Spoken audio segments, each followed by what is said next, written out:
हिंदवी स्वराज्याचे संस्थापक छत्रपती श्री शिवाजी महाराज, महामानव डॉक्टर बाबासाहेब आंबेडकर, महात्मा बसवेश्वर, अण्णाभाऊ साठे, अहिल्याबाई होळकर, हिंदू हृदय सम्राट शिवसेना प्रमुख बाळासाहेब ठाकरे, धर्मवीर आनंदजी दिघे यांना अभिवादन करून या सभेमध्ये मी माझे विचार व्यक्त करतो. जिल्हा परिषद पंचायत समितीच्या निवडणुकीची रणधुमाळी 12 जिल्ह्यामध्ये चालू आहे.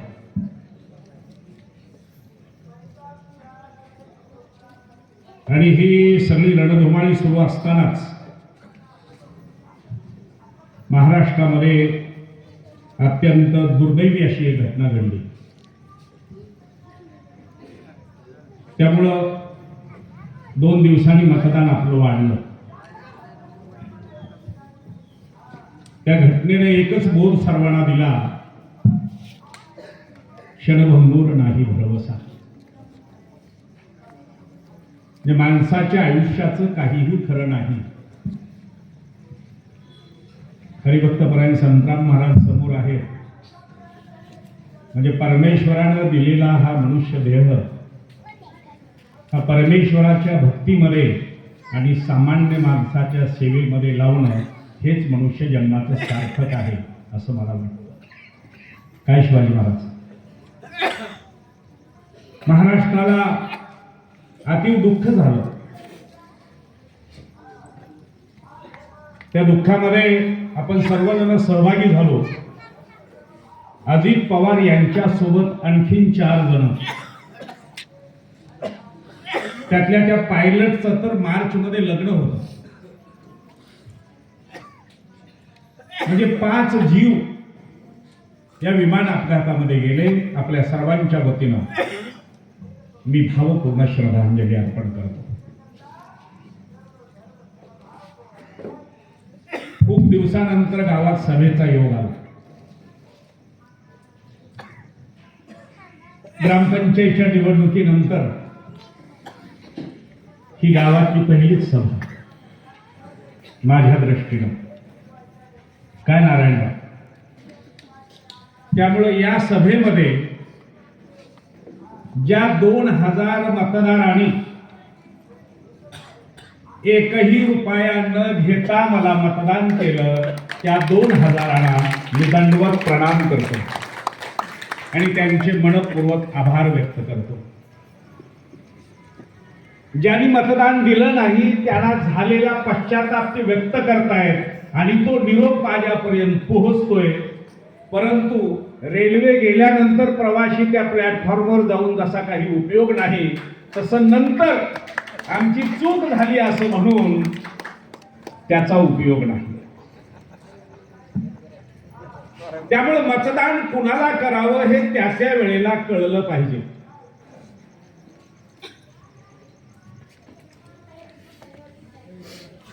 मतदान विकण्या एवढा तर मूर्खपणा कोणताच नाही. मी त्याला पाप म्हणतो, पाप. 1500 रुपयासाठी इमान विकणं,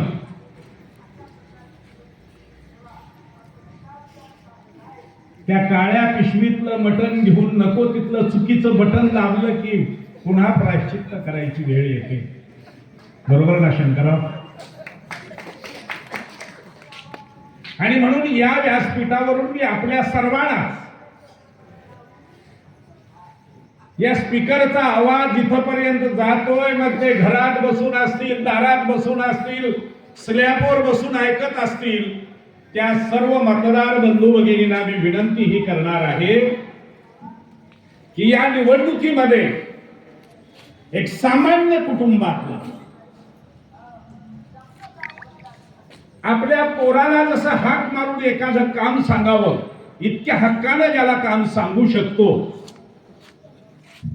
त्याला कोणी बाबू म्हणून बोलावलं तरी राग येणार नाही आणि बाबूराव म्हणलं तरी तो उन्मत्त होणार नाही. असा एक शिवसैनिक, प्रमाणित शिवसैनिक या निवडणुकीमध्ये शिवसेनेला आपल्याला उमेदवार दिलेला त्या बाबूराव शेळकेंना आपण सर्वांनी आशीर्वाद द्यावा ही विनंती मी या व्यासपीठावरून आपल्याला करणार आहे. या सभेसाठी म्हणून शिवसेनेचे आमचे जिल्ह्याचे उपप्रमुख अवतारी इथं आलेले आहेत. जिल्ह्याचे माजी जिल्हा प्रमुख विष्णुजी साबदे इथं आलेले आहेत. आमच्या भगिनी महिला आघाडीच्या जिल्हा प्रमुख हुत्तेकर ताई इथं आलेले आहेत. देशमुख ताई आलेले आहेत. गाडेकर ताई आलेले आहेत. या ठिकाणी आमचे ऐलवाड जे आहेत, आपल्या गावातलेच उत्तम वाघमारे, मोहन अडसुळे, हे सर्वजण आपल्याला आव्हान याच्यासाठी करतायत. ही वेगवेगळ्या जाती पंथाची माणसं आहेत, परंतु या सगळ्यांना असं वाटतं, जो कधी कुणाची जात पाहत नाही, जो कधी कुणाचा धर्म पाहत नाही आणि हाक मारल्याबरोबर आपल्यासाठी येतो, असा माणूस बाबूराव अशी ओळख असल्यामुळं हे सगळे जण त्यांच्यासाठी इथं आलेले आहेत. खरं म्हणजे प्रचाराची विरोधी पक्षाची एक रिक्षा फिरत होती आणि त्या रिक्षेवाल्यानं गाणं लावलं होतं. मला कधी कधी वाटतं त्याच्याही मनात बाबूरावच आहे की काय. गाणं लावलंय. मी मंदारवर थांबलेला होतो बाहेर स्टेशनकडे जाण्यासाठी आणि ऑटो आला ऐकून, हॅलो मी बाबूराव बोलतोय. पक्ष दुसरा आणि ते गाणं चालू आहे, हॅलो मी बाबूराव बोलतोय. वा वा. म्हणजे यावेळेस तर वातावरण असं आहे, एका सामान्य कुटुंबातला माणूस प्रामाणिकपणे गावानं निवडून द्यायचं ठरवलंय असे माझ्या मनाला खात्री आहे. बंधूंनो, पंचायत समितीच्या माध्यमातून सर्वसामान्य माणसाला आधार देण्याचं काम करता येत असतं. जे ग्रामपंचायतच्या माध्यमातून करता येतंय तितकंच काम पंचायत समितीच्या माध्यमातूनही करता येतं. परंतु त्या सभागृहामध्ये जाऊन सामान्य माणसाचे प्रश्न मांडणारा लोकप्रतिनिधी असणं अत्यंत आवश्यक असतं.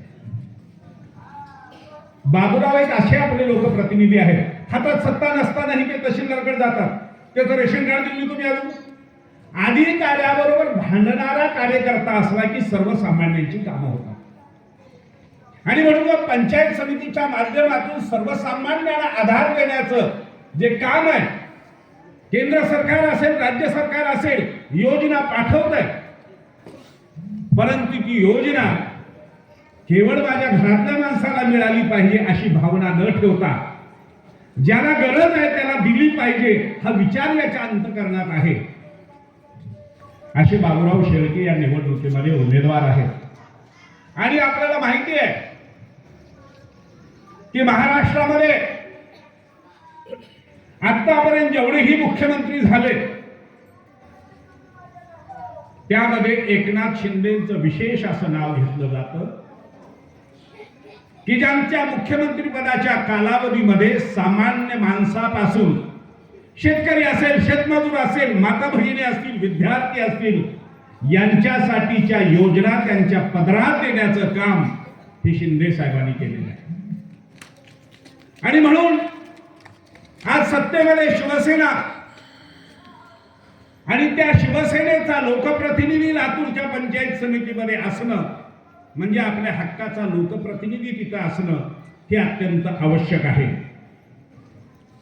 सरकारने केलेले अनेक कामं सांगता येतील, परंतु सरकारकडून काही जे करून घ्यायची आहेत ती कामं सुद्धा अत्यंत महत्वाची. आपल्या गावाला येणारा प्रत्येक माणूस आदळत येतोय, आदळत.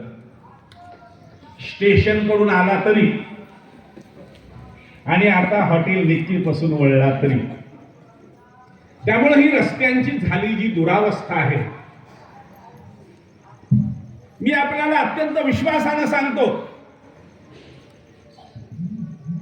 की मध्ये जेव्हा शिवसेना पक्षाची मीटिंग होती, एकनाथ शिंदे साहेबांनी प्रमुख पदाधिकारी बोलवून घेतले होते. उपमुख्यमंत्री एकनाथ शिंदे साहेब असं म्हणाले की व्यंकटराव, पंचायत समिती तुमची जबाबदारी आहे. आपला बाबू निवडून आला पाहिजे. एखादा आमदार सुद्धा जेवढा फंड देत नाही तेवढा फंड मी तुमच्या पंचायत समिती मतदारसंघासाठी देणार आहे. परंतु आपला प्रतिनिधी तिथं निवडून आला पाहिजे. जर एकनाथ शिंदे साहेबांचा हा शब्द आहे तर गावातल्या अनेक विकासासाठी आपल्याला निधी आणता येऊ शकतो. मध्ये आम्ही उद्योग मंत्र्यांची भेट घेतली, उदय सामंत साहेबांची, आणि त्यांना आम्ही हा प्रश्न मांडला की MIDCतून येणारा रस्ता खूप बेकार झालेला आहे. म्हणजे ह्या रस्त्याची अवस्था, एखादी 9व्या महिन्यात आता डॉक्टर दवाखान्यात घेऊन या म्हणतंय तर तिला शिजर करायची गरज पडणार नाही. ह्या दवाखान्यात या रोडनं जर घेऊन दवाखान्यापर्यंत गेलं तरी एवढी भयानक अवस्था या रस्त्याची झाली. त्यामुळे उद्योग मंत्र्यांनी आदेश दिले आणि त्या संबंधितला प्रस्ताव आम्ही घेऊन शासनाकडे दाखल केलाय की हरमोड रेल्वे स्टेशन पासून गावात येणारा रस्ता दोन्ही बाजूने कॉन्क्रीटची नाली आणि संपूर्ण कॉन्क्रीटचा रस्ता करण्याचा शब्द उदय सामंत साहेबांनी दिलेला आहे. आणि मग उदय सामंत साहेबांना आणून त्याचं उद्घाटन करत असताना या पंचायत समिती मतदारसंघातला लोकप्रतिनिधी शिवसेनेचा असला पाहिजे, हा विश्वास आपण देण्याची आवश्यकता आहे. युतीमध्ये शिवसेना हा अत्यंत महत्वाचा पक्ष आहे. त्यामुळं सत्तेमधला मोठा वाटा हा शिवसेनेचा आहे. सरकारमध्ये जे सांगू ती कामं होणार आहेत. परंतु शिवसेनेच्या नेत्यांची जी इच्छा आहे की या मतदारसंघातला पंचायत समितीचा लोकप्रतिनिधी आपला असला पाहिजे. म्हणजे हॉटेल नितीपासून हा आलेला रस्ता जो पुढे अक्करवाई वगैरे जातो, शासनाचा आम्ही पाठपुरावा करतोय की हा रस्ता दुहेरी मार्ग झाला पाहिजे. या रस्त्याचं रुंदीकरण झालं पाहिजे. बाबूराव शेळकेला आपण निवडून दिल्यानंतर पहिल्या वर्षामध्ये हा रस्ता दुहेरी मार्ग झाल्याशिवाय राहणार नाही, हा शब्दही आपल्याला देतो. बंधूंनो, सामान्य माणसाची असतातच काय काम. कुणाला रेशन कार्ड नाही, कुणाला घरकुल पाहिजे. पंचायत समितीमध्ये जे काळे धंदे चालतात त्या अधिकाऱ्याच्या गच्चीला धरणारा जर लोकप्रतिनिधी तिथं गेला तर हरमुळ मधल्या माणसाला जर घरकुल मिळालंय तर कुठला इंजिनियर त्याला पैसे मागू शकणार नाही. शिवसेनेचा जर लोकप्रतिनिधी त्या सभागृहामध्ये असेल तर सामान्य माणसाला ज्या कुठल्या योजना आहेत त्या योजना देताना कुणापुढेही झुकायची आवश्यकता नाही, कुणाला लाच देण्याची आवश्यकता नाही. आणि म्हणून तसा खंबीर लोकप्रतिनिधी, संघर्ष करणारा कार्यकर्ता तो शिवसैनिकच असू शकतो. आणि असा शिवसैनिक आपण बाबूराव शेळकेंच्या रूपानं पंचायत समितीमध्ये पाठवावा अशी मी आपल्याला विनंती करणार आहे. बंधूंनो, निवडणुकीमध्ये मोठ्या प्रमाणात बाजार भरतो.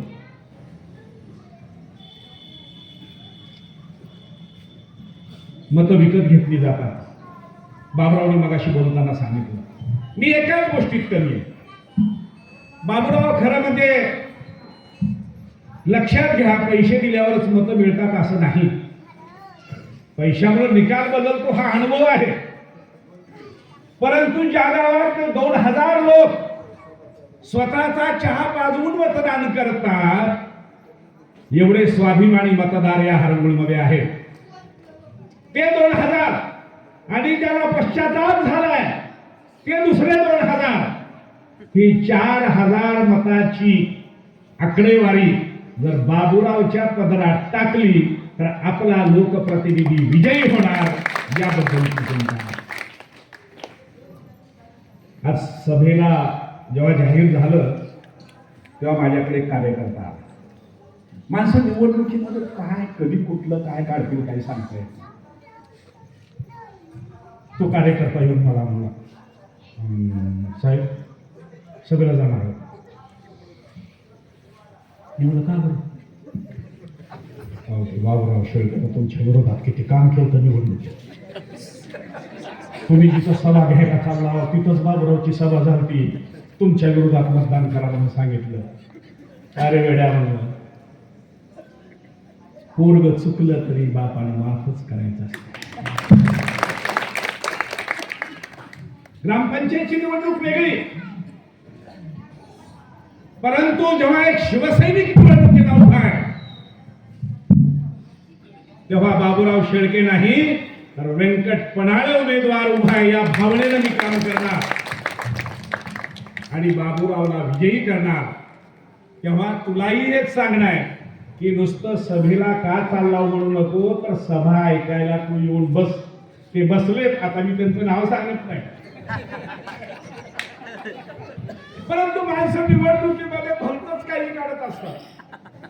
तुमच्या लग्नाला नव्हतं म्हणते, काहीतरी काम असेल, काहीतरी अडचण असेल, आला नसेल कार्यक्रमाला, परंतु माणसं निवडणुकीमध्ये उगतच.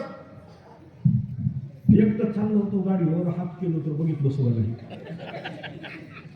म्हणजे काहीतरी समजा कामामध्ये माणूस चाललेला आहे, कुणीकडे तर बघत चाललाय, समोर कोण जर आलंय त्याच्याकडे लक्ष आहे, बाजूने कुठून जर हात केला असेल तिकडे बघितलं नाही, काही मनात ठेवावं. परंतु निवडणुकीमध्ये माणसं अशा गोष्टी काढत असतात. गावातल्या सर्वांनाच माझी हात जोडून विनंती आहे की काही चांगलं करायचं असेल तर आपल्याला काही कटुता विसरावी लागते आणि ती कटुता विसरून आपण सर्वजण आपल्या गावचं प्रतिनिधित्व म्हणून,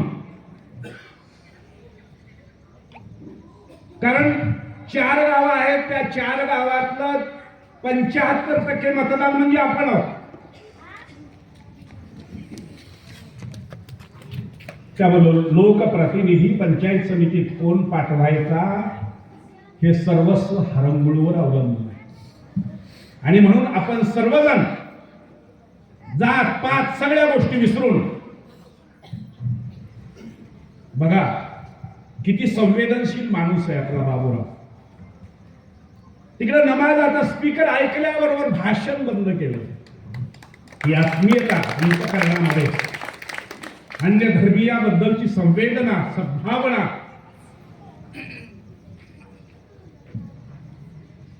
त्यामुळं आपल्या हक्काचा लोकप्रतिनिधी या निवडणुकीच्या निमित्तानं आपल्याला निवडण्याचा तो अधिकार आहे. शिवसेनेचा लोकप्रतिनिधी आला की आपण एक गोष्ट लक्षात घ्या, अवैध धंद्यावर आळा आला असं समजा. आपण सांगताना कधी कधी भेटल्यावर, साहेब लय दारू विक्री चालू आहे हो. हल्ली हरंगुळ शिवारामध्ये खरं म्हणजे संप्रदायाचं गाव, परंतु या MIDC मुळे अनेक अवैध धंदे सुरू झाले. इकडच्या लॉजेसवर नको ते काळे धंदे सुरू झाले. या सगळ्या अवैध धंद्याला आळा घालण्यासाठी सुद्धा शिवसेनेचा लोकप्रतिनिधी आवश्यक आहे. आणि म्हणून अवैध दारू असेल, अवैध अन्य कोणतेही धंदे असतील, शिवसेनेचा उमेदवार विजयी झाल्याबरोबर हे अवैध धंदेवाले आपलं गुंडाळतात आणि निघून जातात. त्यांना माहिती आहे की इथं काही चालत नाही. म्हणून या निवडणुकीमध्ये आपण हाच विचार करायचा आहे, नाहीतर फार अवघड होतं. माणसं निवडणुकीच्या शेवटच्या 2 दिवसांमध्ये जे त्या बाजारात विकली जातात ना, काय किंमत करून घेतोय स्वतःची आपण. 500 रुपये घेऊन मतदान विकतो. जरा गणित घालावर 365 दिवसाला तुम्हाला 500 रुपये एका वर्षाला. असे 365 गुणिले 5 म्हणजे 5 वर्षाचे 500 रुपये म्हणजे वर्षाला तुम्हाला किती दिले? 100 रुपये. म्हणजे 5 पैसे तरी येतात का दिवसाला? तुमची किंमत काय? एका मतदाराकडे असाच एक जण गेला आणि सांगितलं किती मत आहे तुमच्या घरी? त्याने सांगितलं 5 आहेत. हे 2,500 रुपये घ्या. तो मतदार हुशार होता. त्यानं म्हणला साहेब कशाला एवढे जास्तीचे पैसे देता मला? एवढ्याची गरज नाही मला. मग काय देऊ? काय नाही म्हणले, एक गाढव आणून द्या. गाढव मला एवढे पैसे नको म्हणले, 2,500 रुपये. एक गाढव आणून द्या. गाढव तर मला बस ठीक आहे म्हणून गेलो दुसऱ्या दिवशी बाजारात गाढव आणायला त्या मतदाराला देण्यासाठी. बाजारात गेलो, विचारलं भाव. 15,000 20,000 गाढवाचा भाव. ते माघारी आलं. 20,000 2,500 बरं होतं. ते येऊन म्हणाला कशाला गाढव मागता? उगच तुम्ही गाढवासारखी काहीतरी भाषा करू आला. त्याच्यापेक्षा 2,500 देतो. त्यानं मला अरे गाढवा, हे गाढव आणायला जर तुला 10-20,000 लागते तर माझ्या 5 माणसाची किंमत 2,500 करतो का? म्हणजे गाढवापेक्षाही खालची किंमत. त्यामुळं आपण कोण आहोत आणि आपलं अस्तित्व काय हे आपण ठरवायचं. ही निवडणूक धनदांडग्याविरुद्ध एका सामान्य कुटुंबातल्या दारिद्र्य रेषेखालच्या माणसाची निवडणूक आहे. आणि म्हणून बाबूराव शेळके यांचा विजय हा स्वाभिमानी कार्यकर्त्यांचा विजय आहे. सर्वसामान्य गोरगरीब माणसांचा विजय आहे. सर्वसामान्य जाती पंथातल्या कार्यकर्त्याचा विजय आहे. तुम्हा माय मावल्यांचा विजय आहे. आणि म्हणून या निवडणुकीमध्ये ज्या एकनाथ शिंदेनी तुमच्या बरोबर भावाचं नातं जोडलं, महाराष्ट्रातल्या सगळ्या भगिनी, सगळ्या माता भगिनीला जो निधी देण्याची व्यवस्था एकनाथ शिंदे साहेबांनी सुरू केली आहे, त्या एकनाथ शिंदे साहेबांचा शिवसैनिक या निवडणुकीमध्ये आपल्या समोर आहे. आणि म्हणून आपण सर्वजण मिळून या निवडणुकीमध्ये उद्याच्या 7 तारखेला एका प्रामाणिक कार्यकर्त्याला विजयी करावं एवढंच आव्हान मी या